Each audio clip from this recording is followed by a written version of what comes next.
Hey everybody, welcome back to the All Juve cast. We're gonna have a nice little casual Calcio chat. Talk about the Azzurri as they faced Spain yesterday. Didn't go how any of us wanted. Some of us don't care. Some are pissed off. We'll talk about it, and then we're gonna get to some Juventus news as well, and maybe some other random things that come up. But we got Omar, we got Eric, we got Cliff. Fellas, how you guys doing? We got Bob. Bob's always kicking it around with us, even during international breaks when things aren't as active online and whatnot. Bob always makes his way in. Pleasure having you aboard. Guys, how's everybody doing tonight, first off? You guys feeling okay? We good? Yeah, doing pretty good. I know it's pretty early for Omer, so we appreciate you making the time to be on the pod, bud. Yeah, it's 4 a.m. for Omar, which is fantastic that he can join us. He's going to call his boss shortly after and tell him he's not making it into work today, which is great as well. We appreciate the commitment. Cliff, nice kit, buddy. Thanks, man. I'm trying to keep up with you guys. You guys are always looking so fresh, all clean and spiffy, and I'm just trying to keep up, trying to look good in the all white. It's a tough gig trying to keep up with this crew, hey? Yeah, I know. Everybody's got good hair, good beards. Got Bonucci on the bottom right corner. My gosh. Yeah, that's right. Well, let's get to this game. Italy, Spain. So, man, we end up losing 2-1. The streak is over. Incredible streak it was, though.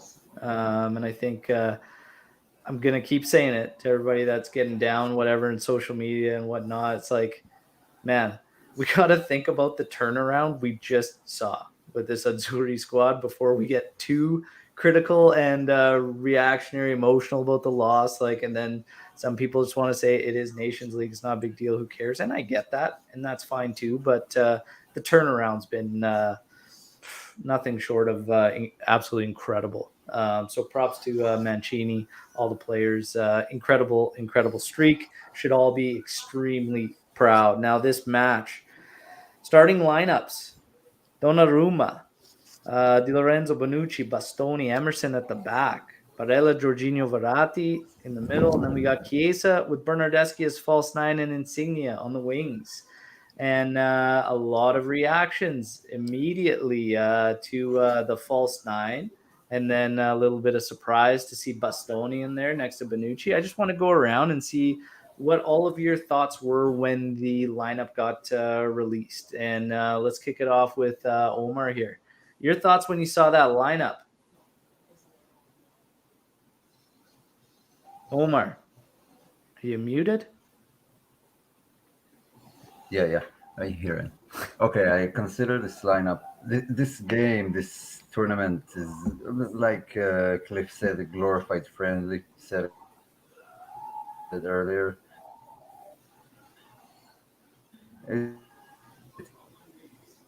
Omar, I think we're losing you, bud. It's a good place to try.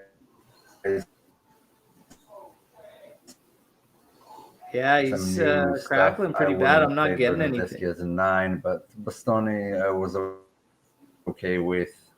Okay, don't put Chiellini in there, and yeah, you might be losing me. Yeah, I think we're losing. Let's go to Eric and his thoughts while Omar tries to sort that. Eric, your thoughts on that starting lineup, man? So my thoughts on the starting lineup is that I really honestly didn't have a problem with it, especially with this controversial Bernardeschi and the false 9 role, kind of a new role. This is a position that is not foreign to him. It's a position that even when he starts at left or right wing, he usually ends up with the freedom and liberty to roam centrally anyway. I thought given the amount of attackers that we had, the loss of Chiro, Insigne was the most experienced. And then the next most experienced forward was Bernardeschi. So for him to not play or not be in the lineup, I thought was pretty ridiculous. I thought the midfield was a sturdy midfield. I didn't have any issues with Bastoni starting this matchup either. I looked at this 11. I thought it was a pretty logical 11. So I know that there's some some controversial takes on who played where. I'm not here for it. I thought every decision that was made and the people that they chose was the correct decision. Yeah, and that's fair. And we will definitely get to that. Cliff, your thoughts on the lineup? Yeah, piggybacking a little bit off what Eric said, I agree with everything he said. I don't see a problem with the lineup. Everything looked in sorts. They didn't have Ciro Immobile available, so that's why they played the false nine. And I don't think Bernardeschi. I don't think it's not like he's not suited for that role. Like Eric said, he's played something similar to that. He's played center forward before. He's played a cam, so those are very similar positions. He just flows kind of around in that area. So I didn't see a problem with the lineup, and to be honest, I don't think anybody else should either. Yeah, and I agree with you guys. I mean, when I saw it, the thoughts on Bastoni and I mean the reaction he takes after the fact that we dropped match. Yes, Chiellini came in. He looked great, but it did kind of make sense because he struggles against those quicker guys. Like if you get the big target guys, that's Chiellini's bread and butter is shutting those guys down. When you get those quick-footed guys, it makes life tougher for him. Yes, he did fantastic with Bonucci. That's the counter argument is that pairing is fantastic. And ultimately, they got us across the finish line against these guys at the Euros. But again, I didn't have a massive problem there. Bastoni and Bonucci, I get it. As far as Bernardeschi up at false nine, made complete sense to me at the start of the game because, again, this team, Spain, absolutely dominated us in the middle of the park, and our three guys were overrun because they continued to drop their forwards so deep into that midfield. It made sense that you'd want to use a false nine, especially a guy with Bernardeschi's characteristics, which is incredible when it comes to endurance and his fitness levels. Get him in there, get him to create some problems, hopefully break things up a bit for Spain. It made complete sense. I had no issues with this starting lineup. And even though we'll get to it after, my thoughts on maybe an alternative plan moving forward, just something to have in the arsenal, we'll get to that. But I still said I would not fault Mancini whatsoever for what he did and how he deployed the team. And I stand behind that still.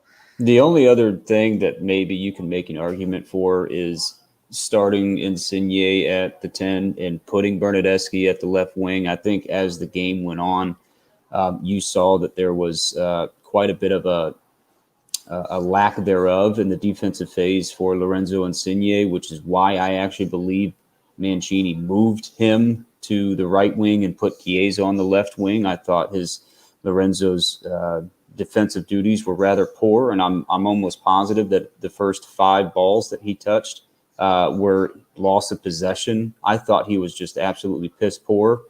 However, if you wanted to say that he should have gone into that match starting at the 10 and then they can just rotate throughout, maybe you have an argument there. But this match to me was won and lost between our back line and our midfield. I really fault nobody in the forward position, especially Chiesa, Bernardeschi. I do fault Lorenzo's for lack of taking opportunities or taking advantage of the opportunities that he did have. But this game was won and lost way before it even got to our forwards. Yeah, and of course, yeah, we're going to get to that. But yeah, that's some good points there. And we've got some comments coming in here. Bastoni saved a goal as well, though the Bonucci-Chiellini partnership is a little stronger overall, I think. And I mean, that's the one argument you can make as far as a partnership. We have some other comments coming in here. Don't have a problem with a false 9. I have a problem. That's Bernardeschi. Next call up, maybe Zaniolo will get the call up. Insigne has one good game in 5. Way overrated player. And then Bernardeschi doesn't even belong to a mid-table team. Pretty harsh criticisms there. We're going to cover that for sure after, and I know Eric's going to jump on that one for sure, but we will touch on that. We're going to quickly just recap some of the key moments through this match. 16th minute is when Spain strikes, and again, Italy got caught. A little bit of a press there. They stretched us out. We had Bonucci out wide. He really did the best thing he could because he doesn't want to challenge that guy too tight and get beat on a 1v1. And Bastoni, while everybody's on him for losing his guy there, yes, that was his mark. Yes, he lost him. Incredibly tough, though, when you're running towards your goal. And that cross was, you couldn't place it better with your hands if that guy tried to again. So, honestly, credit to Spain. It was a well worked goal and very much deserved. 1-0 for them. 18th minute, we get a scramble in front. Shot from the edge of the area, bobbled by Donnarumma, who looked unsettled on that one and then cleared off the line. Very, very close call to going down 2-0. Donnarumma taken abuse from the crowd at the San Siro, which was very much expected and anticipated and absolutely pathetic in my personal opinion because the Azzurri comes above all else. And if you are supporting any club, if you think I enjoy supporting Inter players, then you are wrong. But I will do it every time for the Azzurri. As rivals have had to cheer on some Azzurri squads that are absolutely plastered full of Juventus's starting 11 back in those years. Very, very sad and upsetting, and just like I said, pathetic are my thoughts on it. And I'm glad Mancini spoke up and essentially said the exact same. We'll get your guys' quick touch on what Donnarumma had to deal with. Omar, you back and good? Yeah, you're hearing me okay? Yeah, we can hear you great, man. Your thoughts on the crowd there and what Donnarumma had to deal with? It's ridiculous. There are no other words for it. When the Azzurri plays, the Azzurri plays. I get it if PSG come to play against Milan at San Siro, then go all out and whistle and boo as much as you like. But Yeah, I can't imagine booing a player in his own stadium, in his own country. Maybe it's just a spoiled act because we've just won, so we have the privilege of booing good players because of stuff they did for their clubs. I can't relate. Buffon went to PSG. I can't imagine booing him coming back to the J Stadium, let alone for the Azzurri. yeah, So yeah. That's a absolutely great point. Eric ridiculous. and Cliff, your guys' thoughts? I mean, pretty much the same. What's the goal? So you jeer him, you boo him. Spain score. I mean, you would have to obviously support the fact that Spain scored, would you not? Otherwise, what's the point of jeering? What's the point of booing? So if you're not going to support the opponent for scoring a goal, but you want your keeper to be poor, makes absolutely no sense at all. Yeah, I agree. Cliff, you agree Yeah, with so everybody?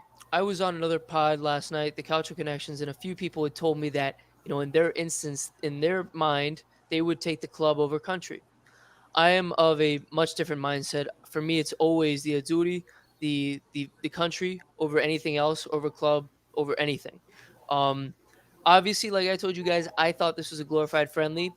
So I hate that they did it. I hate that they jeered, but I hope they got it out of their system because they better not dare do this in a World Cup match. They better not dare do this in a match that actually, in my opinion, means something.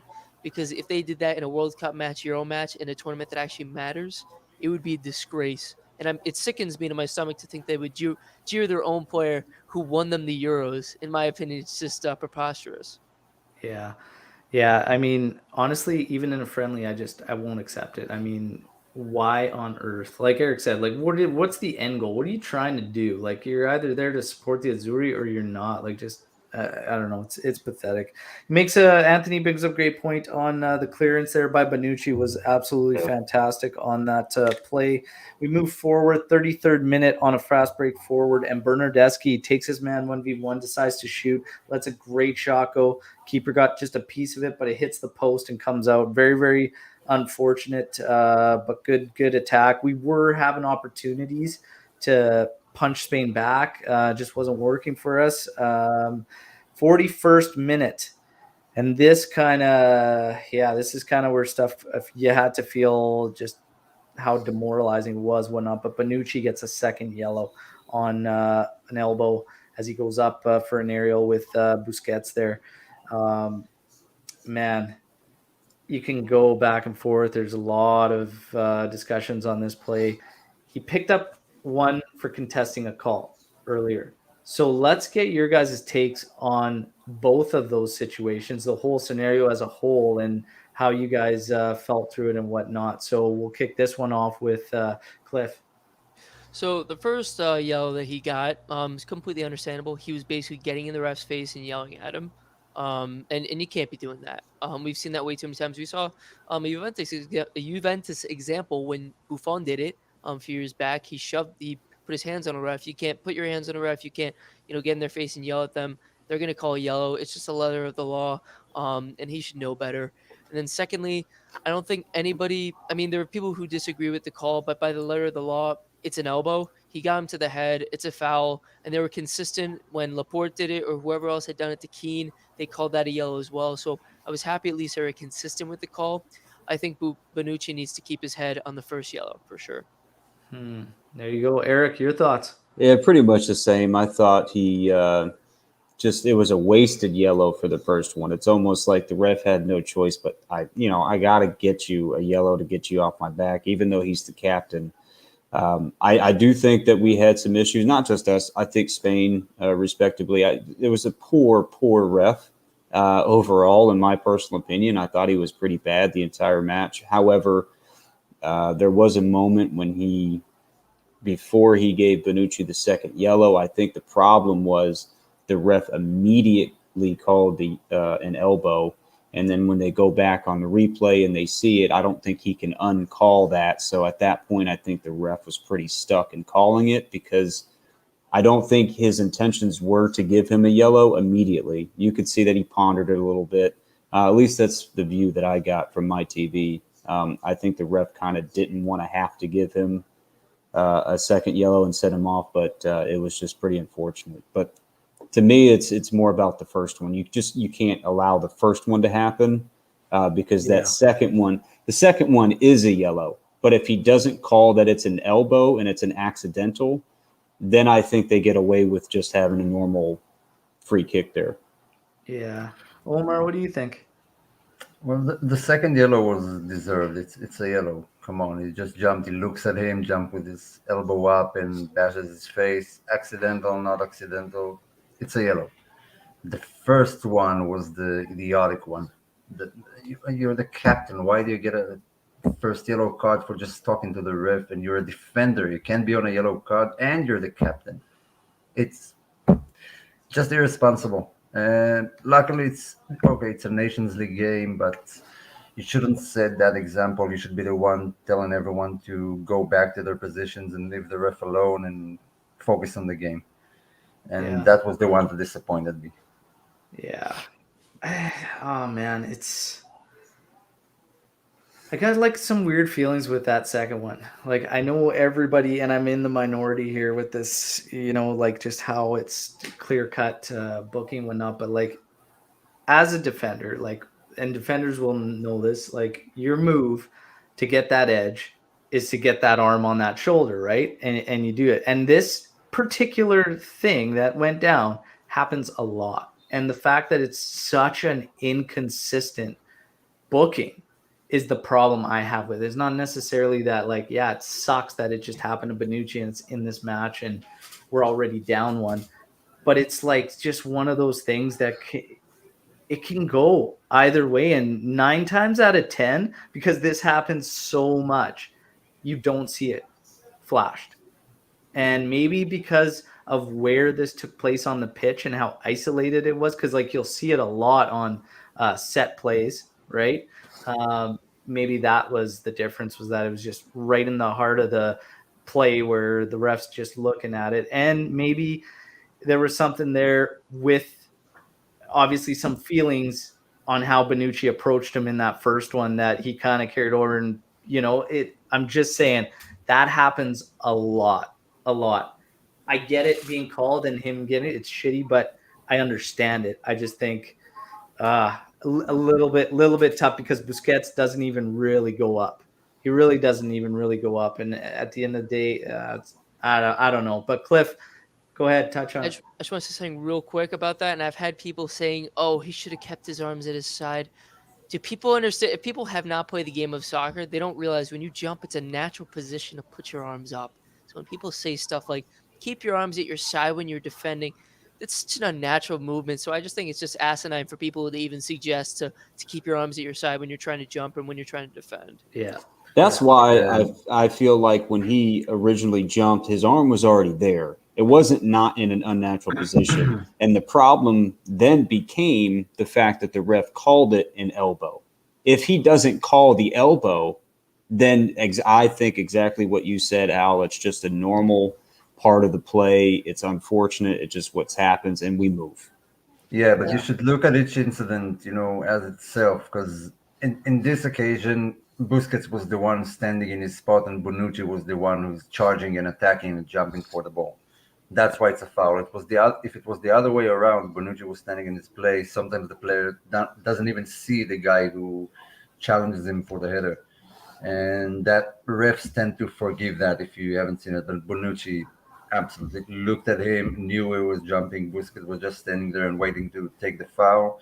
Yeah, you use your hands a lot this time. It hurt his face, and Yeah. sorry to say, it's a yellow. Yeah, well, it goes down. He's out. And Spain strikes before the half ends there. Again, we're just caught losing our man the whole way through on this one. And final ball gets converted. It's 2-0.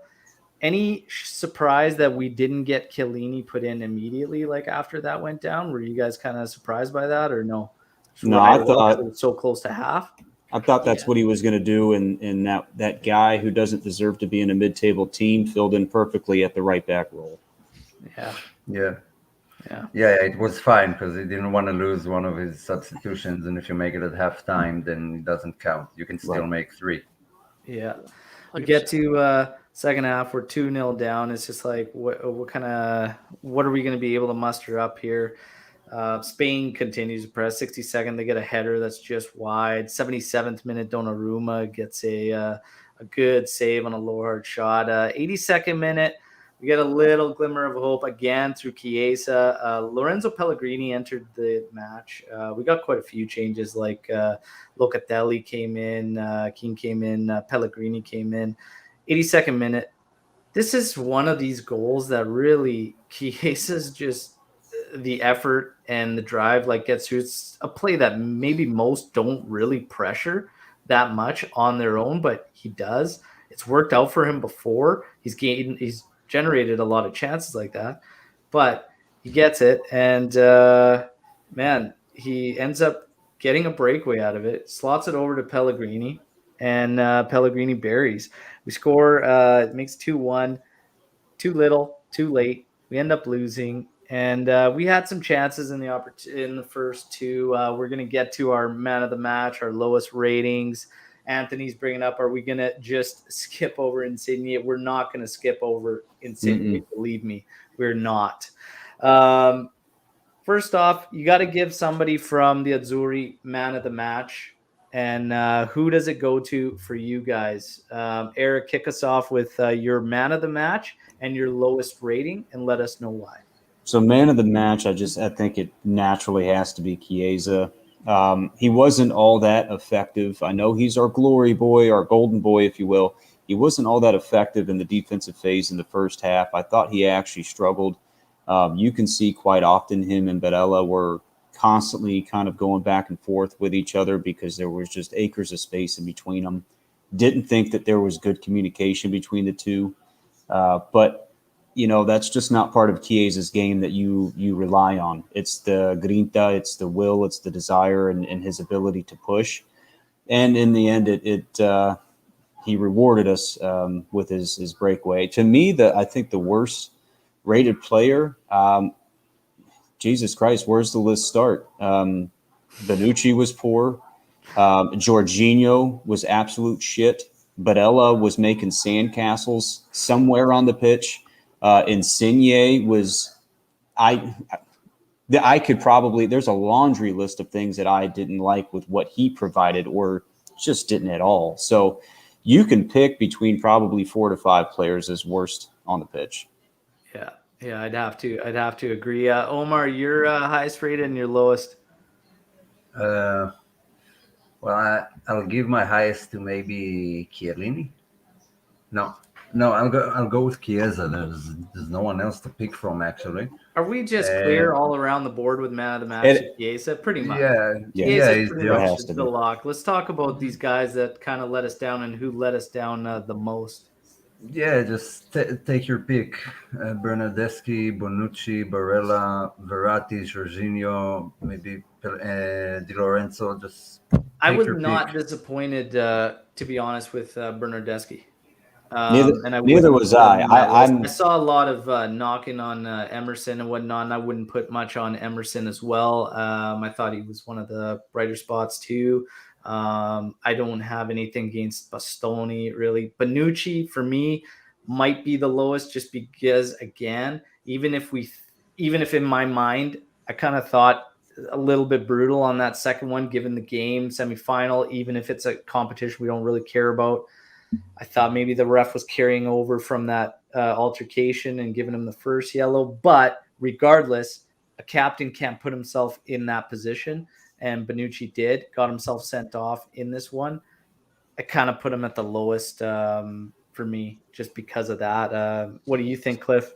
Is your lowest? Yeah, I agree. It's definitely in my opinion, it's got to be Bonucci just because he put the team in a hole really early on. Like you said, as the captain, you can't be doing that. Everybody looks to you to be the anchor for the side.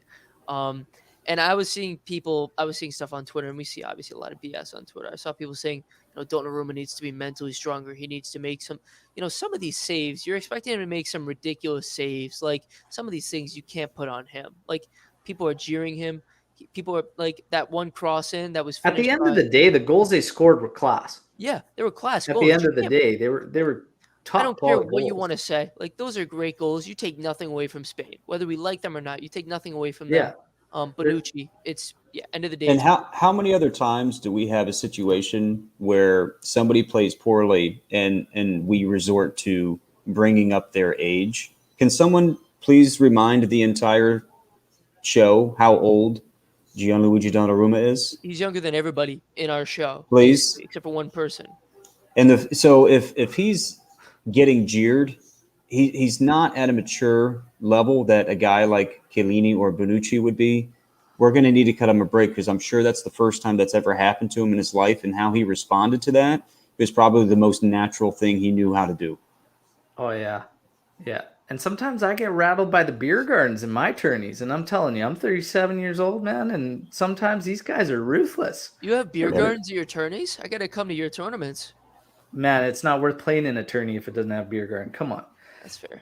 Okay, so did Mancini get it wrong off the hop? I see a lot of this going around. We talked about our thoughts at the starting lineup. After the match was over, we got this floating around everywhere. I said it at the start of this one. I say it again. In my personal opinion, I fault him with nothing in this one for the way he started off, and it completely made sense to me.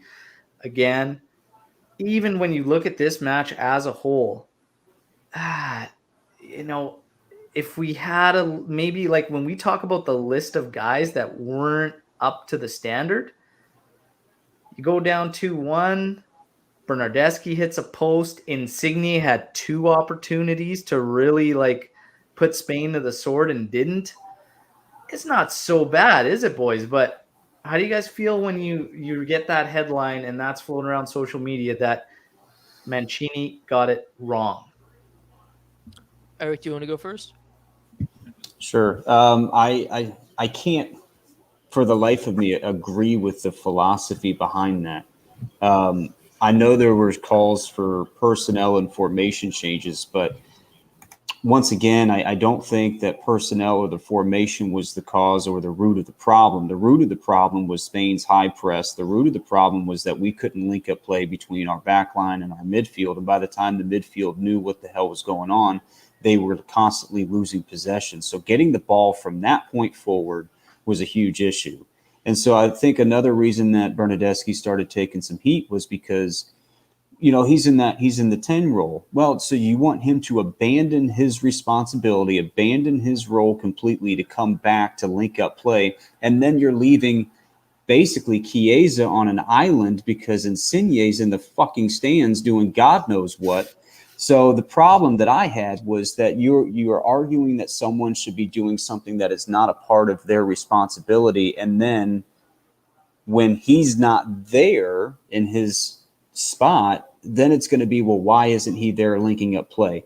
I I have no idea why Mancini's taken the heat that he did. I think, like I said, this was a player issue. It was a mentality issue. We've had how much success using exactly what he's done against other teams, and all of a sudden now it's become a problem, and I can't get behind that. Yeah. Yeah, I have to agree there. Cliff, what do you think? Yeah, Eric hit it spot on as Yeah. per usual. Eric is spot on this one. Definitely, it's not a Mancini issue; it's a player issue. At the end of the day, there's nothing he could do. The players are the ones playing. He puts them in the best situations he thinks to make them successful, help them win. Um, and there were a lot of players who were abysmal in this match. The midfield got run over. Like you said, spotlighting Insigne, Bonucci with the double yellows. Just the list goes on and on. Um, Yeah. Insigne and Immobile. So Immobile was not a part of this one. That's how Moise Kean got his call up. Is it time to move away from these guys? By the way, stop it, Cliff. Is it time to move away from Insigne and Immobile? I'm going to say this right off the hop because I put the tweet out, and I am sick and tired of the 1 in 5. Like somebody commented earlier here in the live chat, 1 in 5 matches Insigne shows up for the Azzurri. I'm done hearing these talks about Insigne being up there with the top Italian forwards ever. It's bullshit. Insigne is a good player. I said that at the Euros, and that's it, and that's where it ends. Okay, he is a good player. That's it. It's nothing extraordinary. It's nothing over top. It never will be. As much as the rival fans that he plays for, whatever, want you to believe and will fight to the death on this thing. It just simply isn't true, and that's just the way it is. I've seen him not just not be clutch for the Azzurri, but I've seen him not be clutch for his club too. It's just he is a good player. That's it. Do we need to move away from Insigne and Immobile? If you ask me, 100% yes. Let's get your guy. This time we're going to start with Cliff. Time to move away from Insigne and Immobile. So you're gonna hate me, but I actually disagree with you. Not saying that he's an upper echelon player, but I think there's tiers to this. You have the guys like Totti, Del Piero, so on and so forth. They're the top. I think then there's the lower tier, the next up. I think Insigne's under the best ever. I think he's like a very good. I don't think he's just good. I think he's head and shoulders above average. But you're right. He's missing Well, that good clutch. is above average. Yeah. Like Well, good, a good player is I don't above know your average. term was because you were just saying just good, so I didn't really know how to interpret it. But like, I think he's like a step below the best forwards in Italian history. But I do what takes him out of that, running to be a top elite forward is the fact that he's not clutch in these matches. And I want to see him be clutch because I love him. I'm 5'6" too. I want to be like Insigne too. I want to do the Tita Giro. I want to be just like that. But he's not clutch in most scenarios. He had in the Euros, he had a good Euros, but it's not like he was so outstanding that he would get in the top 11 of the Euros. It was actually Chiesa from the national team. Like he is a player that I can see being up there with some of the best ever in terms of the Azzurri. But I think it is definitely time to replace Immobile. I think we wait. I think Insigne starts for the World Cup. Put that out there right now. He's the starter. I think for the next 2 or 3 years, but then they phase him out after that.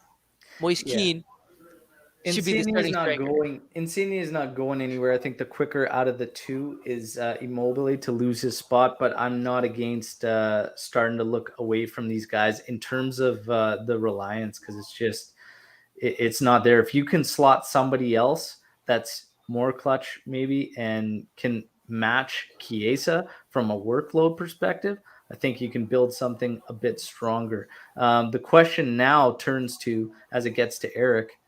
How do you replace them? Who to replace them? Do you believe we need to move away, Eric, from those two? So I'm glad you asked. So absolutely, I disagree with you, Al, but I'm not in full support of what Cliff said either. He's to me, he's not a player that I think I'm looking at to be clutch. To me, he's a player that I'm looking at to create. Now, despite all the way, the feeling that I have with what he did yesterday, it doesn't mean that I don't think that he can't be a key cog in this squad. So for me personally, I've been saying it since last year. The Belottis, the Immobiles, they need to go. The idea of a number 9 needs to go. It does not work with Mancini's system. And the reason why is because Mancini's system is predicated on its ability to be versatile and fluid. And when you have someone who is rigid, like a number 9, it really causes problems, i.e., C. Chiro and C. Belotti. And when they get subbed out and you put somebody in the false 9 role, like Insigne has done previously, like Bernadeschi has done as he drifts from the wing into that role, the fluidity of the front three cause a lot of problems for opponents. Not to mention the characteristics of who we have as forwards in that squad. That is their strong suits. So give me the Raspadoris, give me the Zagnolos, give me the Bernadeschi's and Insignes who have the ability to create so that they can release guys like Berardi and Keane and Chiesa. And I guarantee you're going to see a much, much stronger Azzurri squad. Cliff, I kicked you out, and I'll do it again. Stop it with the dancing. He didn't mention Keane. I needed to hear Keane. I did, but you got Stop it. booted out before you got when All you were right. there. So No more dance. No more dance. So, okay, here's the thing. We still have guys that can create. And this is my thing. And I understand Insigne being around. I even said he will still be around come the World Cup. I would not be scared to play a guy like Lorenzo Pellegrini because our midfield's stacked and flooded, and he's actually pretty versatile. He could accommodate a position like that. Zaniolo easily can accommodate that and be extremely, extremely creative. Those are two guys that can easily fit the bill. now So Zaniolo's I'm not scared about it. And Pellegrini right now in the form he's in, he needs to be playing. And again, I understand why he's not because our midfield is loaded, and Mancini's got a lot to work with. It's an option like Insigne. What I'm basically getting at is when I say I'm not scared to move on from it and do we need to? Sure. As again, we talked about an alternative setup if this high probability we should face Spain again takes part. We should have good backup and know exactly what we can do. And I'm not afraid to maybe look elsewhere than Insigne instead of relying solely on him because of the fact he can go missing and become ineffective. He had a good Euros, Cliff. I agree with you, but there were also matches in there where he was non-existent, even through overall a strong tournament, right? Yeah, that's fair. And that's the thing with Insigne. Yeah. But again, he's got options. Omar, are you coming into this? Yeah, you said it before, Al, and a few others even said it, that we do need to, make some transition because there are a lot of tournaments coming up, the World Cup, then the 2024 Euros, 26 World Cup, and a lot of this squad is going to play there. But for a good team, you need a bit of balance of experience and young, hungry guys. And you can't change it all at once. It has to be gradual. Now, the main thing you need to change right now and be prepared to is the defensive phase. Chiellini and Bonucci aren't young. Acerbi isn't young. Bastoni is really the only guy who's going to be in all of these tournaments if he keeps his form. And you can't change it all at once. You can't throw out, okay, let's lose Jorginho, lose what's his name, Insigne and Chiellini, and then you end up in a tournament with only young guys with hardly any experience. So it should be gradual. We shouldn't be looking to replace Insigne right away. We have a lot of attacking talent in Italy, less so in the defensive part. I think that the loss of Spinazzola affects Insigne directly. And so I wouldn't throw him out. He still has experience. He still has some mentality of a captain and a leader. and we will lose him eventually, but not right now. This isn't the correct time yet. Yeah. This brings to piggyback off kind of some things that Omar brought up there. The personnel, the setup that we're using now, is that the best for the guys we have? Should we look at an alternative? Because one of the things I said, while again, I'll repeat myself, so some people took it the wrong way on social media. I am not blaming Mancini for a single thing. I had no problem with how he deployed the team. I just think for how Spain plays us, it would be smart, and we have the personnel to do it, to pull off a 3-5-2. Do we need to change completely to it? I'm not saying that. No, not by any means. Do I think we should look at that? Absolutely. It can't hurt a team to have a second setup. We watched a Max Allegri Juve run through three for an entire season, given the opponents he was facing. And it was fantastic. And if you have the versatility in your arsenal, why not take advantage of that? I just think it could mask some shortcomings through some of the guys when they're missing, like say take a Spinazzola for instance, because and this is no disrespect to Emerson or whatnot, because again against Spain I thought he did just fine, and I thought ultimately even at the Euros when he filled in he did a fine job, but Spinazzola is a cut above, big time. And I think a 3-5-2 gives you some versatility to use some of the other guys. Again, we're stacked in the middle. It also gives you some versatility in what you do up top and can change things up. And I just, again, it's one of the things I'm not worried about. And again, it floods the midfield against a team like Spain, and it gives you that extra CB. So if they do stretch you, you're fine because you've got that coverage at the back with one of the extra CBs. And man, if you can line up Bastoni, Bonucci, and Chiellini, good luck. So, I love those odds, right? so But I again, let's I get know you what you're guys' saying. thoughts on should we have an alternative? No, because I know what you're saying here, and I know that you're basically blaming Mancini, and that you said that we definitely need to switch to a 3-5-2. So I'm going to tell you why I don't believe we should. Is that even though it's something you want to add to the wheelhouse, which I'm more than certain Mancini actually incorporates in his lineup, if you go into something like that and you try to shift out of it, you could be limited with what you can shift out of by your personnel on that. I don't think this squad is designed to have and use wing backs in that setup. I think when he has his 4-3-3 that he uses and he pushes one of his fullbacks forward and kind of uses them as a wing back, and he drops the other fullback as your third center back, he kind of gives you uh, that same look anyway, but he's doing it from a 4-3-3 formation. And I think if you try to go into something, and I'm not saying you need to step on the pitch with it and then switch out of it, but I think with the idea of fully going into something like that, you could be limited by your personnel and your player characteristics. And I don't think this squad has the player characteristics to run something like that.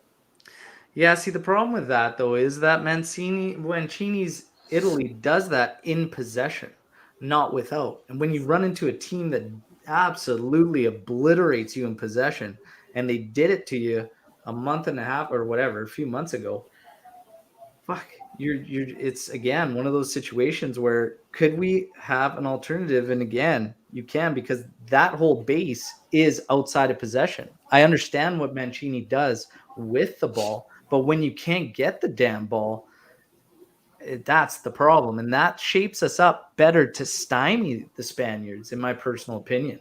And that's why I think it could be something we should look at least. But there are some arguments. Anthony makes one. Tough to bring new systems into the national team when you don't have the chance to try it as many times as a club team. Sure. But again, national teams, again, these guys are they're the highest caliber players you can call up to your national sides. Trying to get them into using an alternative system, again, just identifying their roles, that switch isn't too big again when you're looking at Mancini's Italy being a bit of a hybrid setup already. The transition's not massive if you're asking me. Would you agree with that, Cliff? Um, yes and no, because if you're also looking long term, if you're trying to look not just with this World Cup, but the next one and the next Euros, if you try to implement a 3-5-2 now, you know, I'm assuming after this World Cup, Bonucci and Chiellini are gone. Who are you going to play in that back three? Are you going to put Mancini and Romagnoli with Pastoni?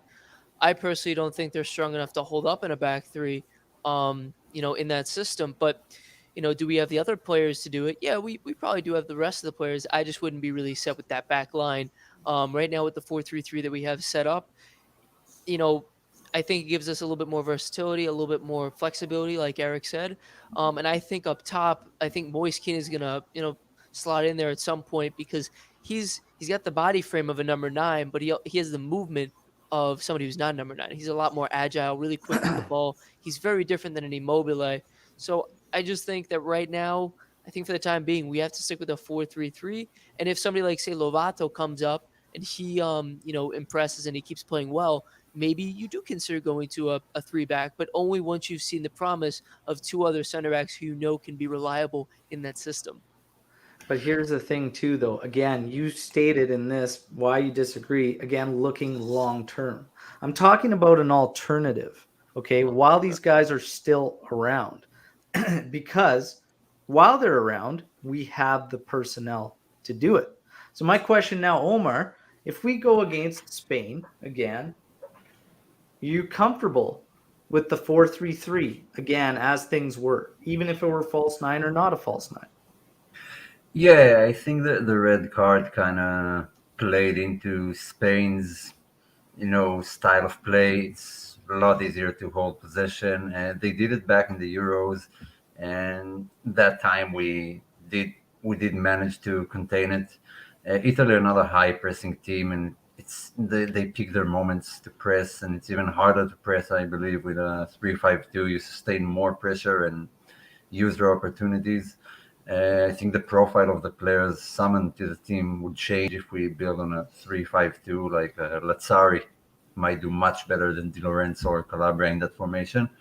But I think the 4-3-3 covers more. Every blade of grass is covered when you play a 4-3-3, and there are gaps in a 3-5-2 here and there.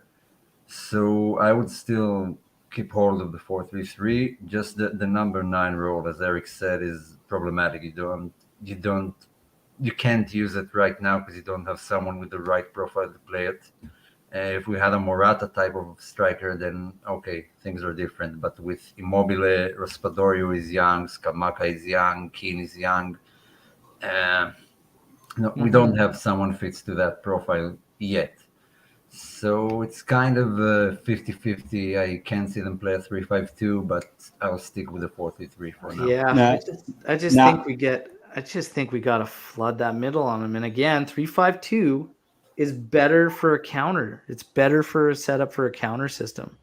see, I disagree, and I will say if there's an opportunity or if there's a lineup for us to be able to counter from, I would probably argue a 4-4-1-1 or a 4-5-1 from that position. But the problem is when you transition from that 4-3-3 false nine, usually your 10 is the one who gets left up top because of the movement, and it's easier for everybody else to just fall in line. If that's going to be the case, it has to be Chiesa.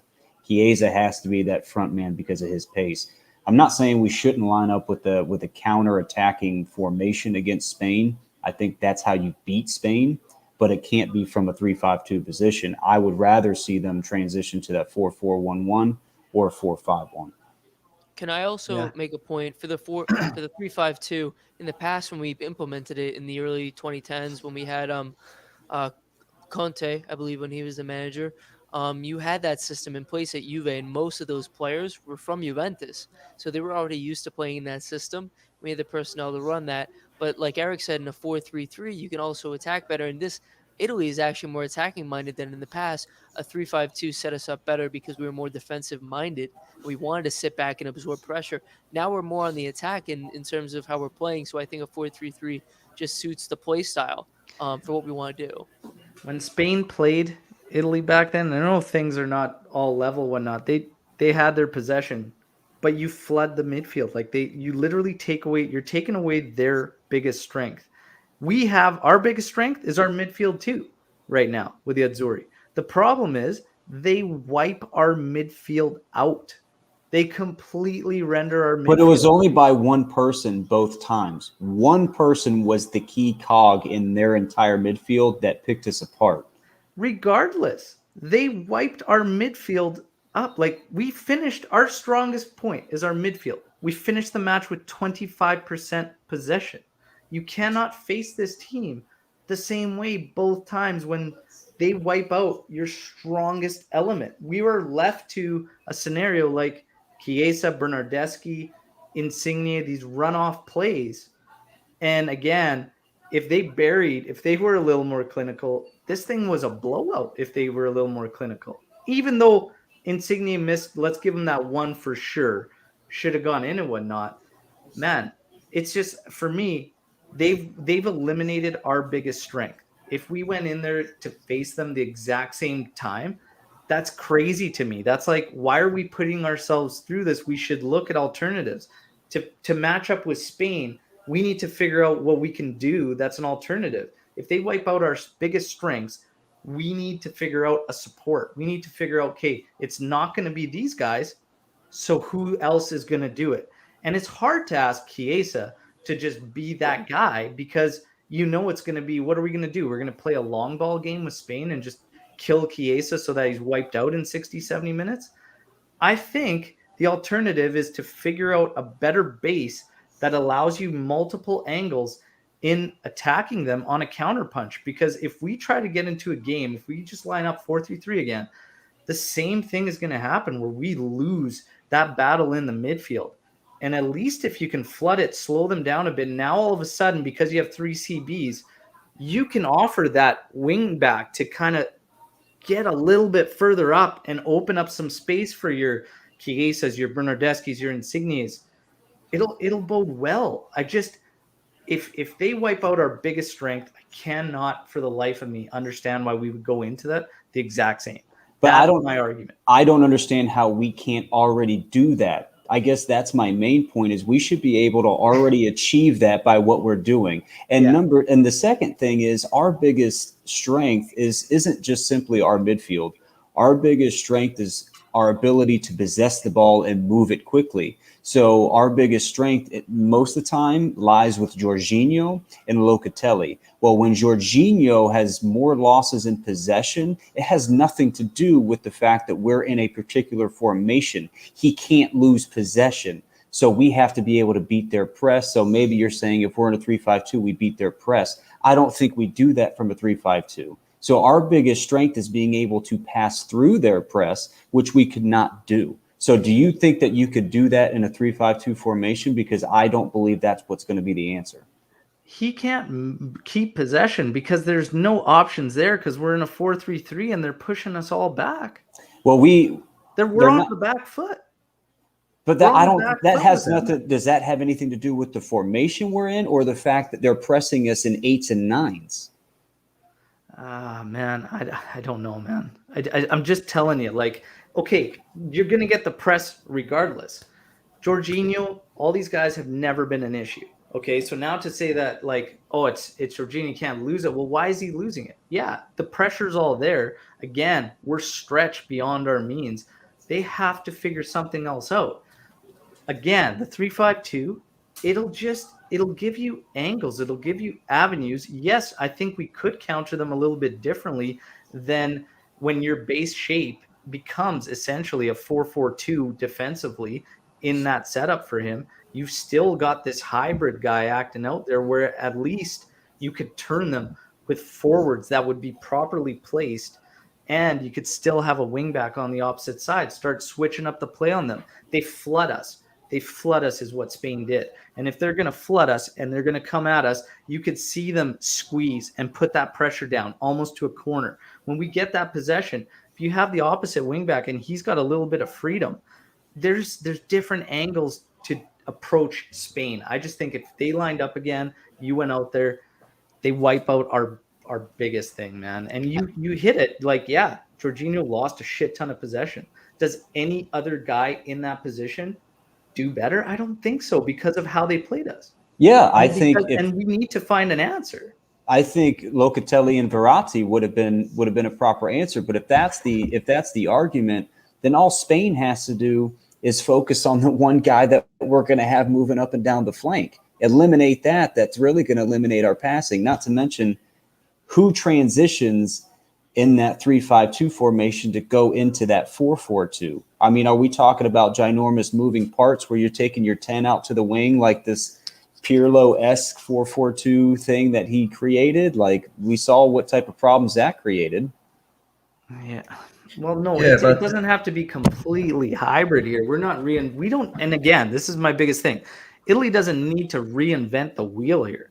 We have the personnel right now to do this. Again, this is just how I feel, but they're finding holes, they're finding gaps between the mid. They stretch our three midfielders out completely and just find these holes.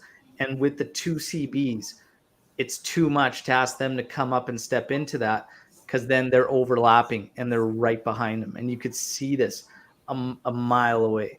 Again, I hope we don't line up against Spain, because I like us against everybody else. Spain is like our friggin' kryptonite, man. And that's why, because they wipe out our biggest asset, the midfield. But again, we're probably not going to agree on this, and that's cool. We just keep going. We're going to finish up on some Juventus news, okay?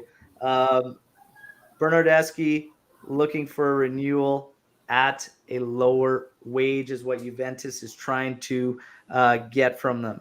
A lot of people are saying just wipe it out, let him walk. No from me. Cliff. just skip me. No, no for me. I think you keep him for at least another season, just because he Easy. brings It's an versatility. easy decision. Yeah, great work rate. Good, solid player. I think he does his job. Omar. no, I let Eric go first because You- he Eric. wouldn't like what I have to say. Why is Bernardeschi why is he such a scapegoat? You know why he's a scapegoat? Because we paid $40 million for him. Yeah. 40 million euros. Sorry, I'm in the States. Exactly. 40 million euros. He came in, was benched, was complete. His physiological shape, if you will, his anatomy was completely changed under the current coach we have now. Played well off the bench, had to fight against Douglas Costa, and had to fight against Paulo Dybala at the right wing position because Max Allegri did not use him in the midfield. Year 2 came in, had all the criticism in the world because Paulo suffered because Bernardeschi took the spot from him. Then enters Sarri. Everybody knows what happened that season, averaged a rating of like 4.5 because he was just piss poor in that 10 role, which everybody was piss poor in that 10 role, but the kid played with zero confidence. Then you have last year, which, need I remind everybody, he was a man of the match, which had never happened in his entire career at Juventus, versus Spezia. Came in and basically won them the game. Started putting some matches together, and has, to be honest with you, has been absolutely solid this season. I mean, he hasn't been spectacular, but he has been head and shoulders above where he was 2 seasons ago, where now he's starting to put some things together. Now, mind you, there's one person who earns less than him on that squad, and that's Bentancur. So you're telling me a guy who earns $4 million a year, 4 million euros, sorry, isn't worth re-signing when you can literally play him in every position, minus maybe center back and keeper? Yeah. He has played every position except Regista And goalkeeper. and goalkeeper. I mean, his versatility in itself is why he deserves $4 million. My thing with him is that he never complains, never bitches, never complains, goes out there, gives it his all. And that's honestly all I can ask for. The fee when we first got him and the expectations, yeah, it hasn't mounted up to it. But again, he hasn't been a problem, and the fact that he's filled all these holes while he's been here, he helped us out tremendously through injuries, which has been a problem since the get-go for Juve and him basically being there. We've always had injury issues, and he's come out and bailed us. And he's picking it up now, and maybe he'll have that kind of Quadrado thing where Quadrado kind of found himself later on career-wise and really kind of took off. But who knows? Omar, you Well- want to jump in on this well- as we go to the next one? Omar, before I Yeah. let you speak your mind, I will say this: Bernadeschi has not basically paid us back in goals and assists, but he has paid us back in work rate, in effort, in willingness, and his ability to play in multiple positions, basically because of his versatility. So his stat line is what's disappointing, but you cannot basically say anything about his professionalism and his willing to play wherever he needs to play. Mm-hmm.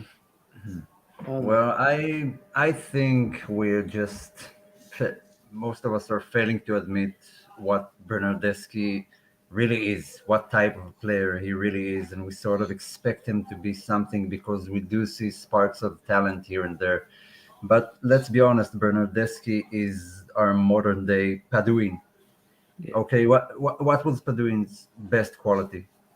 He was versatile. He wasn't Yeah. super good at anything, but you can play him almost everywhere. And you need that type of guy in your team. And if you lower your expectations, because he came in for 40 million, so we expect more from him. But you do need those type of players in your team that can fill up, especially at Juve, where there's a lot of injuries every season.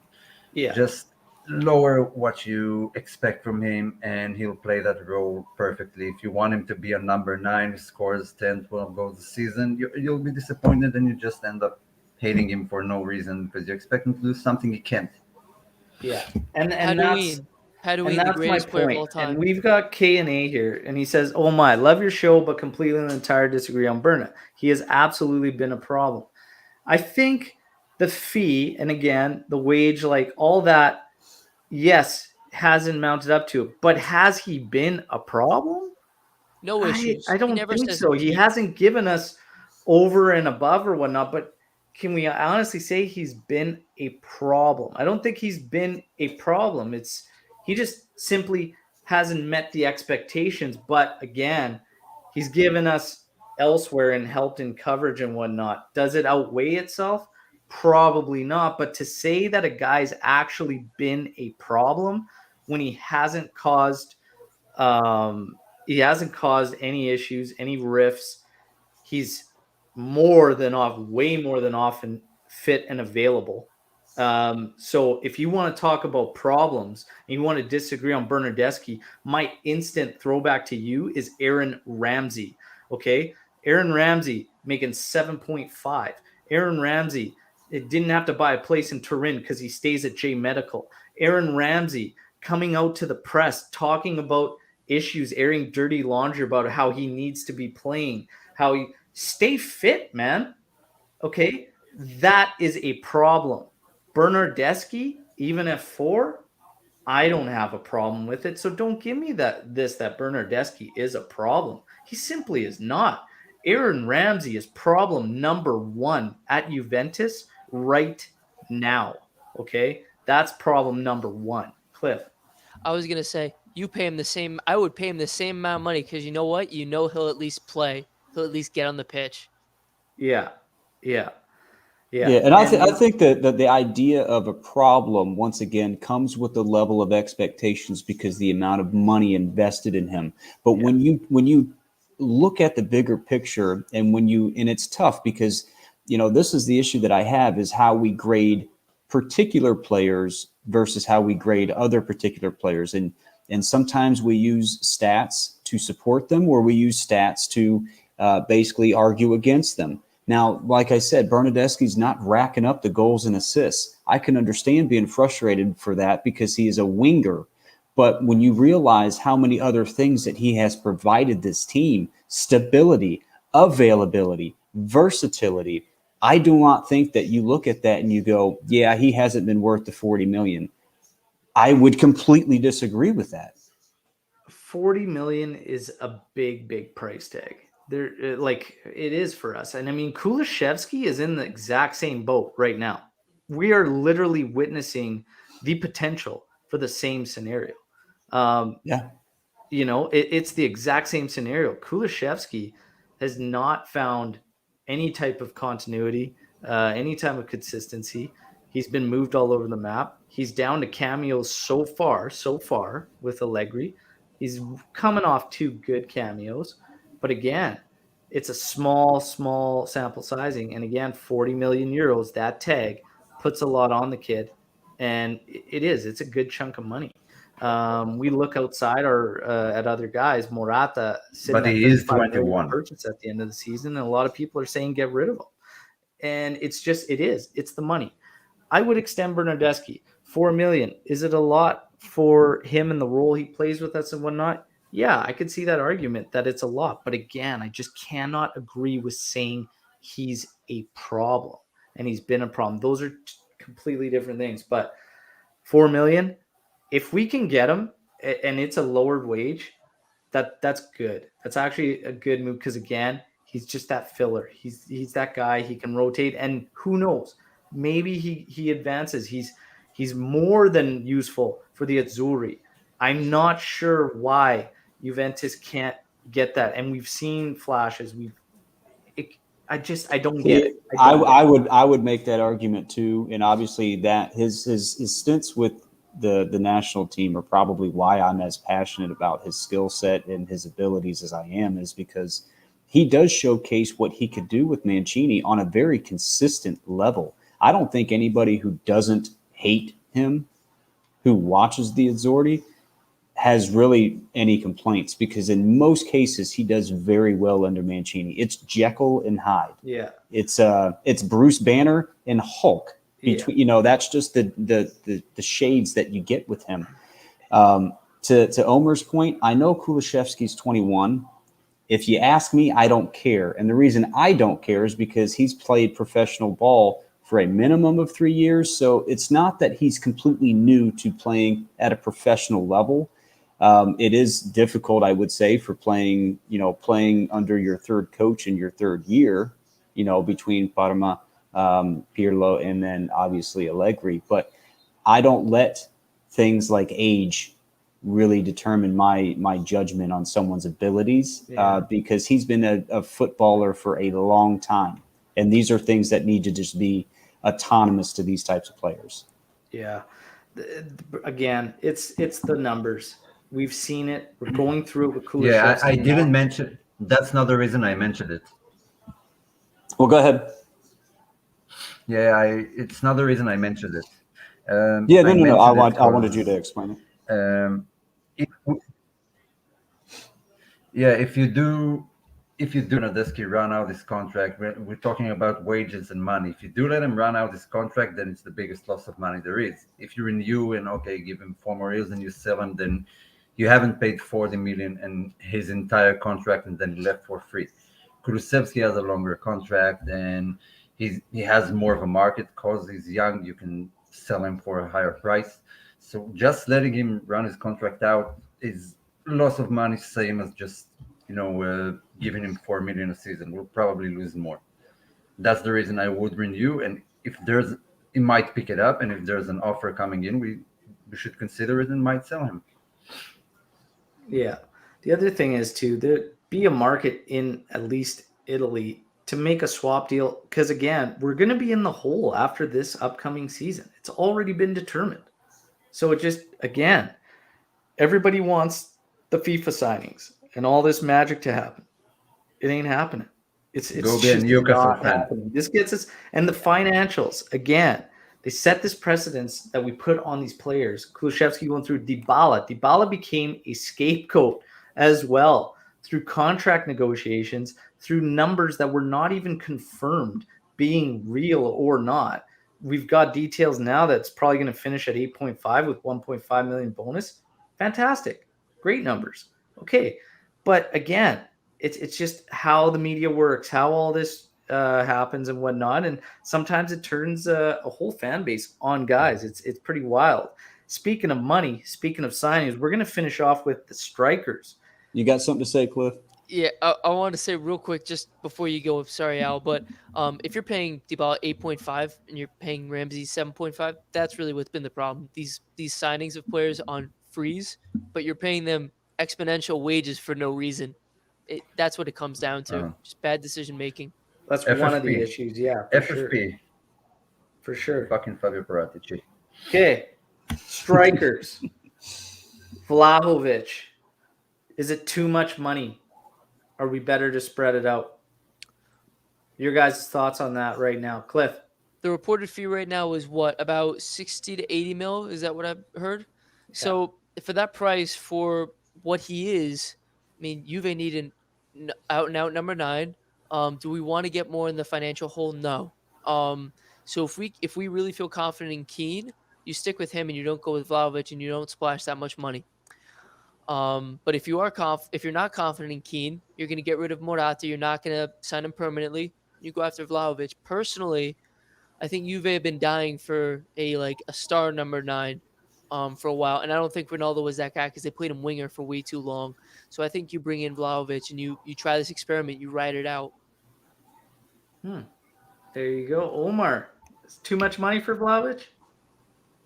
I don't know, the numbers that were reported were all over the place. Some said he wanted 90, 80, 60. I think 60, 70 is pretty much the balance for a guy his age with his talent in today's football. So I wouldn't go overboard saying it's just overspending, because these are the prices today. If you want a striker of that caliber, that's what you have to pay. If they do go for 80 million plus, that's a bit exaggerated. We can do pretty much the same with this amount of money for a different striker, maybe from a different league. Eric, what do you think? So I'm assuming that number's at 60 million. So based on it being 60, I think that's actually a rather fair price for him. As I sit here today, I'm not confident in Moise Kean, in his abilities. I love him. I'm not confident in him moving forward. I'm not confident in Alvaro Morata. And I think if you kind of remove those two, that'll free up quite a bit of money. You go after him, kind of opens up the door for some of the midfield players that we need to go after, left back, stuff like that. So 60 million to me is probably just right. It's a fair price. Yeah. Yeah. 60. It's not like we don't have other areas that need reinforcing. You can't spend all your money on. That's the question. Is that makes it, why is it too much? 60 to 70. Fiorentina is going to be tough to deal with. There's not going to be any of this loan obligation pay later. Like, it's straight up front. We know the deficit ballpark that we're going to face at the end of the season, and we know some of the other places we need to find some players. Makes it kind of not so clear cut, like just, bring them in. The other thing is too, some people are starting to I don't know, get mixed feelings about him so far this season. I think he's bagged 4 goals, 3 or PKs or something like that. Whatever. Oh, so We're only he's 7 games in. the Ciro Immobile right now. Like, he's in the open play, I guess not as impressive so far as he was last season. But again, Fiorentina is a tough team to really gauge a guy and how really good he's going to be. We've lived through that with Chiesa, and we witnessed how wrong we can be on making some judgments at times when you factor in the actual team he's on. But yeah, some people are feeling it's a little much. The news breaking out is that Icardi's still heavily linked with Juve. And that's going to be a deal that PSG would be more than happy to work out a loan. And then, you purchase after. My question is, okay, if it's going to be Icardi, are we better off buying Morata? Is that the only way you would see us buying Morata? Is buying Morata an option and spending the rest of the money on some of the other positions out there? No, you don't do either of that. You don't go after Icardi. You cut Morata. You go after Vlahovic if the price tag is 60 mil. Because if it's over 80, you might as well just go for Haaland at that point. Because it's basically just another. No, Haaland's going to be way more. No, his release clause. He has a release clause. Buddy, you got agent fees. There's so much. It's upwards of what they're saying is it's going to be around 130 million venture, man.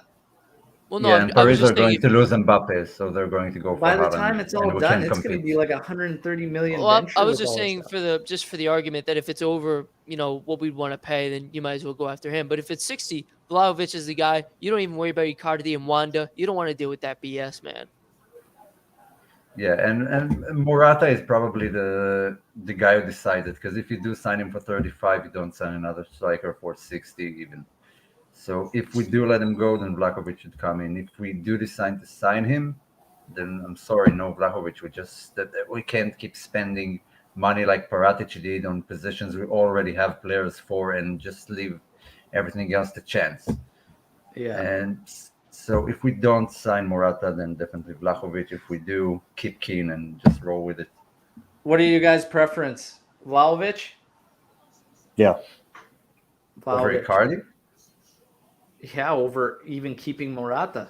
Today, I must Vlah. say, after putting out the video on the news, the comments were wild. They were all over the place. We had a lot of people saying not confident in Vlahovic and spending that money. Keep Morata, build elsewhere, fill the other gaps. A lot of them were along those lines. Icardi only had a few in support of bringing Icardi in, and I get that, and I'm not for bringing in Icardi. But yeah, Morata got a lot of love, and there's a lot of people saying where we currently stand, it makes the most sense. Vlahovic, yeah, I don't know. I don't know. Are we sold on him Well, like so early on? there there's still a whole season in front of us. Morata could turn it up. Vlahovic could well shit the bed the entire season, and our opinions would be different. It's a bit Well, too let's hope he early to does, make those because then his judgments. price would drop. Yeah, exactly. I I hope Yeah, he I shit have the no bed. I don't have any I love Morata, and I think his love for the club speaks volumes. The problem that I have with him is he's too high and he's too low. You Yeah, hardly get a very even keeled Morata, and when he's out of it, he's out of it. And like I said, I don't have a lot of faith in Keane at the moment. I just really don't. So I want absolutely nothing to do with Icardi, but he's a profile that Max has just been in love with for 4 years now. He's really liked him and what he can do, but I think Vlahovic is he's our best option. So to be honest with you, Omer, I hope he has an absolute horrible season. We get him for 40, and then that still opens the door once we release players like Ramsey and Rabiot, and Kane and Alvaro Morata and things like that. yeah. There's some outside shouts to look elsewhere at a little bit more of a bargain price, like Isaac, of course. And there's been all sorts of shouts on the videos. Actually, pretty good and really, really fun to read through. And I thank everybody for all the interaction on those videos. It's great, guys. Yeah, that's kind of where we leave off. Everybody's on the Vlahovic train. Bring them in and whatnot. This was a lot of fun, regardless of the Azzurri result and whatnot. We had a lot of good discussions, some disagreements, even from the people viewing live, which is fine. You guys are allowed to disagree with us. We actually encourage it. It's great. All it does is help the discussion. So yeah, that's awesome. Thanks everybody who joined live. I know things are kind of quiet out there during international break, but we're always happy bringing in some extra content. Cliff, Omar, Eric, absolute pleasure. Anthony coming in from the bleachers, everybody that joined live, Lorenzo, Haneen, Lucci coming in late. Guys, it's been fantastic. We will come back, try and do possibly one more during the international break. Otherwise, we're ready to hit the ground running against Roma when Serie A returns. And we're going to have a few big announcements for the All Juve cast coming up. So make sure everybody stay tuned. Until next time, Forza Juve, fino alla fine, and Forza Azzurri. Ciao.